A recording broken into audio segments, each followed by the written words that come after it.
up and down the sort of marketing, sales, a product, all those things, do they all qualify, or can you somehow limit that and make this easier to get my head around? Sure. Yeah. Like, that's a good example, Rodney, your freezer. Like, the more of those sort of examples, then I can sort of see how this makes. I think that would be helpful. And then, the questions about the sugaring, are we intending to include that category and beef and so forth? So I think the key, part of the key to answering your question, John, is remembering that it's diversify or transition. And so an existing, beef farm, you can't just hire a marketing director to market their beef. They'd have to be diversifying or transitioning in order to. So they have Also to be diversifying markets, like I'm going from a farm I don't think market. that's the intention. Not the intention. So that maybe you want to tighten that up, just so that. That helps. Sure. Okay, so the committee now, we're gonna leave H205 and go back to H165, which is the Universal School Meals Bill. And Beth St. James is here if you'd like to, and Julia Richter's also here from JFO. Were you wanting to be part of the conversation or here for support? Just in case there's any fiscal questions. Okay, all right. Yeah, but I don't have any prepared testimony. Okay. So when we last heard about H165, I used the acronym AOE, Agency of Education. That's just to help us all remember why we were talking about this.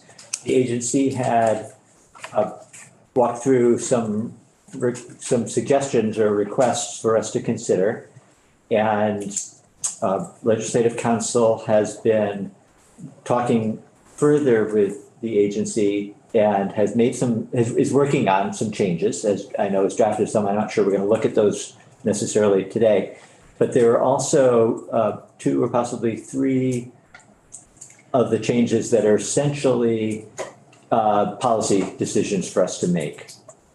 I think, are there 3? Beth, is that? I have flagged 3, is what I consider not to just be technical changes, but I would need direction from you on. Okay. All right. So why don't we start by just hearing what the 3 are, and then we can dig into it a little bit. Sure. Beth St. James, Office of Legislative Counsel. Thank you for teeing me up. That's perfect way to set up what I hope we can accomplish today. Do you all have access to Rosie Kruger's written testimony from Tuesday, February 14th? That's what I'm working off of. Okay. So I was unfortunately not able to be here when Rosie testified, but I did have an opportunity. Unfortunately, we couldn't connect until this morning, so I don't have a new draft for you yet. But I think hopefully after today, I will have the direction I need to put pen to paper and have a new draft for you. So all of this, I can and should take direction from you. So if there's anything listed in Rosie's written testimony or anything you discussed that you do not agree with or you want to see something different, please let me know. But I have flagged 3 of the things that she listed, 3 of the subjects she's listed here as policy decisions. And so the first one, well, let me start with the meatiest, what I consider to be the meatiest, just in an effort to make sure we're watching the time. Pre-K and childcare centers. So yeah, I think that is the meatiest one. You just mentioned the other 2 so that we're. Sure. So the, and I didn't actually, in reading this, I didn't actually flag this as a potential policy decision, but Rosie indicated that there was some discussion from the committee during her testimony that to her made it seem like you may want to make a different decision, and that is strengthening AOE's authority to require SFAs to maximize federal funds and the recommended language that AOE provided. And then the third piece is clarifying the status of state-approved educational programs. That's what I have identified as needing more direction from the committee before I can make any changes. I don't know where you want to start with child care centers and pre-K, but I walked through with Rosie this morning, kind of what the issue is. And I, to me, it seems like there's kind of three buckets of children under the age of 5 that require some sort of consideration on whether or not you want to make any changes to the bill to make sure they are explicitly included or excluded. So the first kind of bucket of children are children who are in a public pre-K program in a public school. My understanding is the bill needs 0 updates to allow them to continue to qualify as a reimbursable meal under H-165. And my understanding is that if they're in the public school, they're a public school child, there's really not a lot of wiggle room there. Is it your intent to include pre-K students as reimbursable meals? Is that a? Yeah,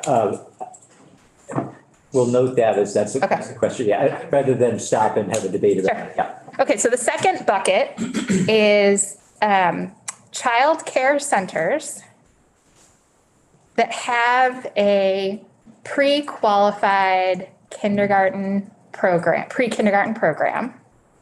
That means they qualify for Act 166 funding, which is 10, so currently pre-K, the state pays under current law, I forget where I am, and pre-K is not something you all talk about often, I assume.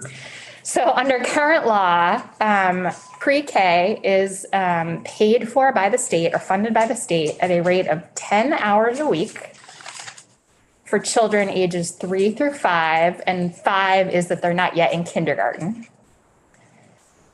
And they can use those funds in a public pre-K program or at a private pre-K program that qualifies under the state rules. And the regulation of pre-K straddles, it's a joint effort by AOE and DCF. So those private pre-K programs are going to kind of be in 2 different buckets, and that's where buckets 2 and 3 come in. Second bucket is there are child care centers, right, that have infants and they have a pre-K program. So they've got, I think the state regulation is 6 weeks all the way through before kindergarten. And they have private pre-qualified pre-kindergarten programs as part of their center. And during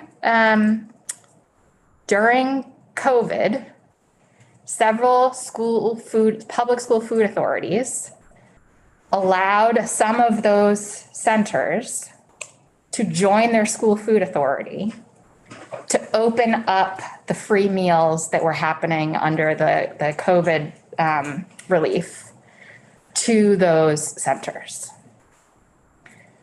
It's only centers, and when I say center, I mean childcare center. It's only a childcare center that has a pre-qualified private K program that's getting those state funds for 10 hours a week from children to attend pre-K. But as the Universal Meals Bill was rolled out last year, and as AOE has implemented it this school year, my understanding is every child in that daycare center is qualifying for the meal reimbursement from the state, regardless of whether they are the pre-K student or the 18-month-old who is just in daycare. So just to repeat back. This is convoluted, yes. Yeah, no, your understanding is that in that particular setting, for the past, this school year rather, the entire population of the center is being reimbursed. The meals are being reimbursed to everyone. Yes, if they are part of that public school food authority, yes. And so the policy question I would pose is, do you want that to continue? Do you want to include the bill as drafted, and AOE would interpret it as including everyone in those centers. And presumably they did interpret it that way. That's why they're doing it Yes. now this way. Okay. Representative Pearl. Just a financial question. Is the estimates, the 29 million, is that including these is that including the pre-K or is that not? If directly, if we were to include this number, would that number go up? Yeah, so I'm Julie Richter from Joint Fiscal Office. The estimate last year, the 29 million, we did not include those children who were beyond those, that Beth is referring to, like say the 18-month-old. Those weren't necessarily included directly in our estimate. That being said, depending on the policy decision that the committee were to make moving forward, we would revisit the estimate to either further refine it to either include those children or not include those children. And the number that we've heard added about a little bit, 27 million as a forecast for the current year, presumably does include them if those are costs that are being incurred. That's correct. So the 27 and a bit million is AOE data. Yeah. And that's based on assuming that everything is going to continue in the same manner that it continued in the first month of collecting the data in October. And so with changes, that cost estimate for this year and then the following year could go up or down depending on a number of changes, in part policy decisions made by this committee and your colleagues. John, did you have a question? Yeah, just to think of this another way, at the moment, universal school meals and going forward if this passed, all the money is flowing through an SFA, right? Yes. Okay. Oh, yes. Even for the. It may not be a Pre-K, right? yes, They all it's- have to be part of an SFA. It's all school food authority. There are two categories, right? There's the public school food authority or those standalone private for the approved independent schools. They may have their own school food authority, but regardless, there would be a school food authority. Yes. And the way the language is drafted right now, or do we have, we don't have the language drafted right now that really addresses one way or the other, whether this.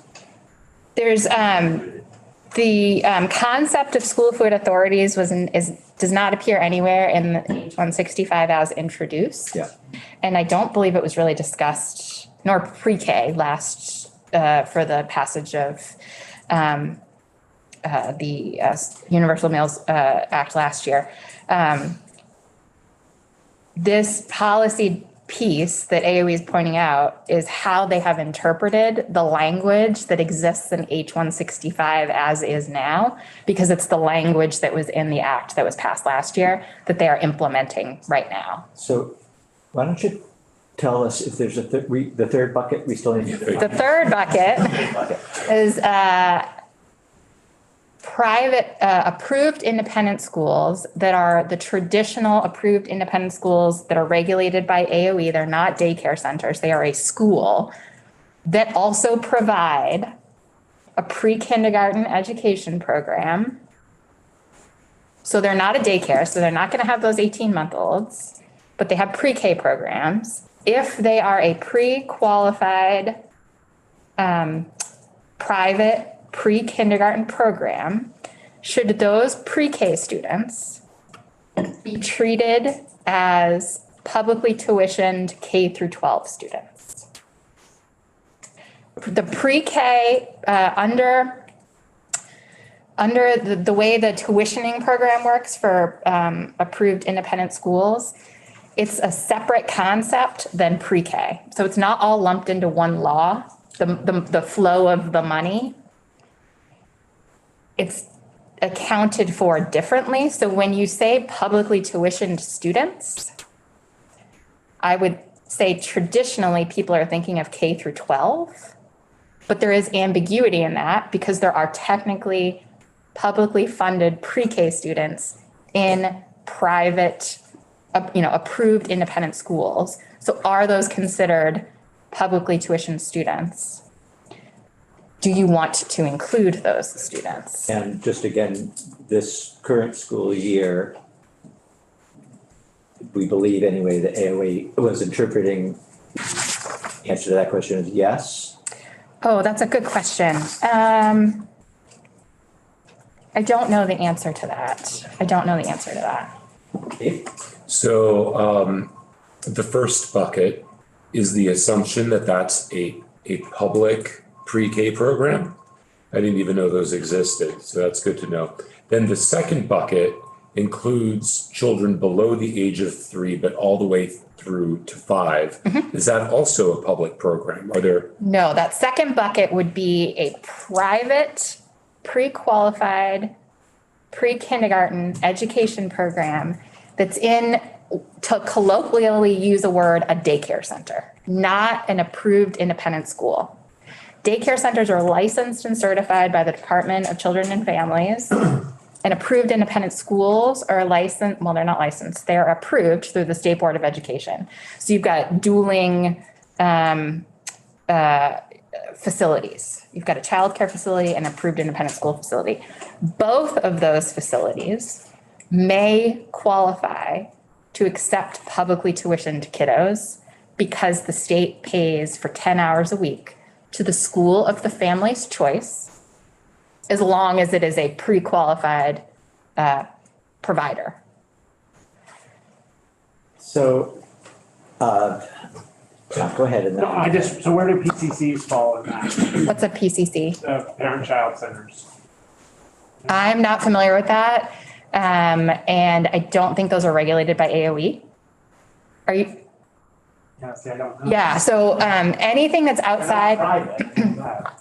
So anything that's outside of the Agency of Education, I'm not going to be of much help to you on. That's my portfolio is Title 16 and AOE. Pre-K is regulated by both AOE and DCF, which is why I'm able to speak so confidently about pre-K. But if we are going, I actually don't know what a parent-child center is, so I can't comment on that. But there are, so child care centers, daycares that are regulated by DCF that I cannot speak to what those regulations are or what is included in that. There is a separate USDA child nutrition program that they can utilize. So I'm going to suggest that we are we're running into up against the limits of not only your expertise, but our committee's expertise. And that I want to hear what the other two areas are, but then we may want to, I don't want to say punt on this one. I think we may want to say, here's what we're going to decide. And then the Education Committee, which deals with this area day in and day out, may want to take a look at the bill and further adjust it. But I think what's helpful is to understand right now what happened this year and what the three areas are. So I think we've got a really good understanding of those three different areas, or good enough understanding anyway, to answer the question and give you guidance. Maybe not till tomorrow, but okay. So is everybody comfortable with that? Yeah, Mike. Can we just get clarity on the last bucket? What's happening this year? I don't know. That would I know you don't know. I'm saying. Oh, sorry. Can we just as Yeah, I think we, right. come to, The wherever that larger body information lives, would want to know that, yeah. I'm just looking at Rosie's written testimony and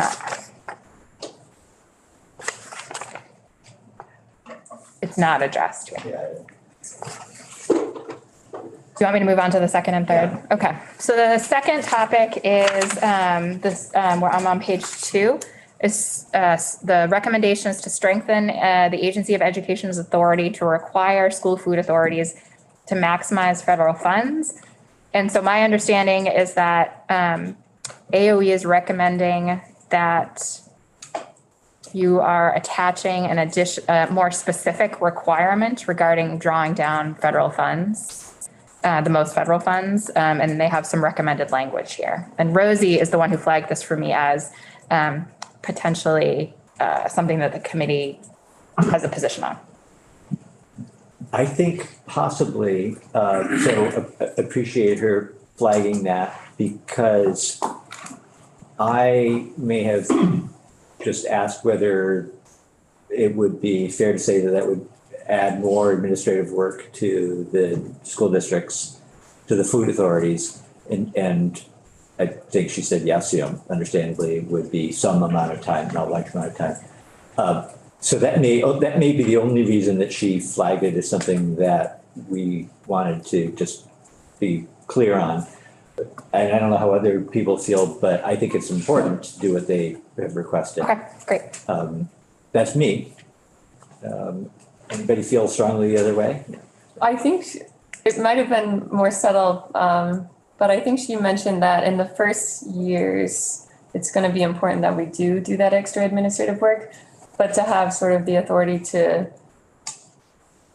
not do that in future years as unnecessary, but to really establish that we are, because I think we owe it to our state and to everyone, to maximize on that federal funding, even though the administrative costs might be high first, but leaving that authority with the AOE maybe in language as well. Which is Exactly may right. instead of shall, right? So it's. Does it? Yeah. It does. Okay, good. Yeah. Do we have a sense of what is the greater, the cost of the additional administration or the bringing in of more federal funds? I'm not sure that I know the answer to that. I think that was maybe the way that or somebody expressed it yesterday, but I, again, would sort of defer to AOE on this, that if they're thinking big picture, the way that question is, that they're saying, yeah, no, it makes sense to do it this way. Okay, so let's proceed that direction then. And then the third. The third is to clarify the status of state-approved educational programs. There are public schools, there are private schools, and then the state regulates some educational programs that don't fit neatly into either bucket. One of those is approved education programs, and it is, if you want me to read the definition, I can, but one of the main types of programs that fit under this are teen parenting programs. So it's not specifically a approved independent school, and it's not specifically a public school, but it is an education program that has state regulation and oversight. And it's from the testimony submitted by AOE, there are currently 6 state-approved education programs, and none of them operate federal school meal programs now. And so the question would be, do you want to explicitly authorize that in the future, those programs would qualify to participate in the supplemental reimbursement from the state? I don't have any independent knowledge of the student population, who's there, and how likely they are in the future to want to take part in this program. Thoughts on that? Well, you had mentioned, sorry. Representative Rex. I was just gonna say, it might be interesting to hear some testimony on why some of them historically have operated them, but they're not now, and sort of what that means for the future likelihood of operation. And then I also, maybe this is getting out of but it would, without hearing details about what they are, or how many, or who they serve. It sort of strikes me as something that would be more likely to occur under somebody else's SFA in the event of a future. Mm-hmm. And so is that something to address specifically? Yeah. The other, so the bill and the existing year's program requires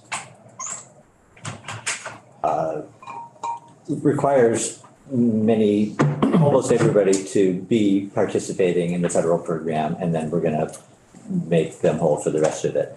It sounds like this group of schools, not schools, are not required, so they're not currently doing it. which makes them, which already puts them in a separate category, whatever that's worth. Okay. John, Just somebody, there's a lot of education people here. Are the schools, there are certain schools that kids go to who either do just, they don't really work well in a traditional public school, or they're dangerous to other kids. And so they go to much smaller school with very, high ratios of teacher to students. They're certainly, are those run under the AOE or are they DCF or So, are they in a school food authority? I have no idea. generally speaking, a school that limits its admissions to students who are on an individualized education program or a 504 plan, those schools are independent schools that are regulated by the State Board of Education, that are regulated by the state. I do think there are some other categories and potentially other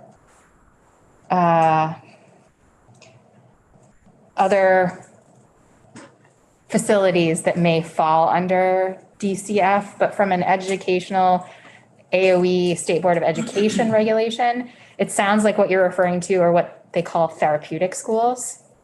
And those would be regulated by the State Board of Education and would be approved independent schools, or they'd be approved independent schools. Have their own school food authority or I don't know specifically from the field, but in general, what I think the testimony that we've heard is that some approved independent schools fit under a public school food authority, and some are their own. So it would be a question for the field on specifics regarding the therapeutic schools. That being said, I am not aware, I don't know about DCF programming and placement in facilities that are not regulated by AOE or the State Board of Education. so I think just in the interest of time, and thank you for walking us through there. So we've got these three different items overall. I think there's clarity on one of them. And then the last one that we were just talking about, I would say for the purposes of using here that if you want a draft language that doesn't expand the program to include that group, let's do that as a placeholder anyway. If you do not want to extend this, I don't think you need to amend it. Okay. And then back on the on the pre-K programs, I think we may still want to, my feeling is we shouldn't spend too much more time talking about it. But just in the interest of moving things along, I would say we want to do, for the first category, yes, we want to include those students who are publicly affiliated. I think for the third bucket, privately tuitioned, likewise. So you want to treat them I think like a that's- K through 12 student? Yeah, Okay. yeah. And then the question is whether the private programs with the 18-month-olds, and I would be inclined personally to say not, but to flag it for the education committee and say this is something that it could be, it's expanding, I think, beyond the original intent, whether or not they were actually included this year. And let the education committee dig into that. That's their specialty. And then AOE can share the same language with them and the same concern. How do people feel about that? So can you just clarify what you're saying? So for bucket 2 and 3, actually, because you just reviewed more detail with 1. I'm sorry, can you say that again? Or were you talking to the chair? I was talking. to the Okay, great. chair. I'm just trying to let the next committee know I'm late. Yeah, so we probably shouldn't keep that. So, and we do have another witness, but yeah, no, what I would say, I think I'm taking the most conservative approach where we're trying to follow the intent, which was funding for public school kids and And also to the extent that it's following last year, this year, rather, doing what we've been doing this year. Yeah, Mike, Well, so I would just argue that the intent was both public school kids and publicly tuitioned kids in private and independent programs. And so I would just want to make sure that we're not doing anything that takes some publicly tuitioned kids in some private and independent programs and treats them differently from others in other independent. right, and that's what I was, I think, hoping to, that's what I was trying to say. I'm not sure if that's what I did say. Okay. Josie, I would just say that 18 months to 3 years is a really important time for the development of children and their brains. And I think we'd be doing a disservice to not think about how we could include them. okay. All right, well, this conversation is not over. It is over. I don't want to hold you, Beth, so. Can I just repeat back to you so that for the draft, I know what I'm doing? Okay, great. I don't understand either. So I'm going to include the recommended language on requiring SFAs to maximize federal funds. Yeah. I am not going to do anything about public pre-K programs because that's already included. I am going to make sure that the language is clear that you are Fine. including publicly tuitioned pre-K students in approved independent school pre-K programs. And I'm unclear if I am doing anything to clarify yes or no on the childcare center piece. Yeah. Am I leaving that? Hold off of that. Okay. And then I am, I apologize. I said we do not have to touch the bill to exclude approved education programs at this point. But I think what AOE is saying is if they suddenly pop up, the bill might be ambiguous on their eligibility. So if your intent is to exclude them at this point, I could just add a line that says approved education programs under this definition do not qualify. My sense would be we shouldn't even do that. We should let the education committee. Oh, okay. make a decision on that. Okay. Okay.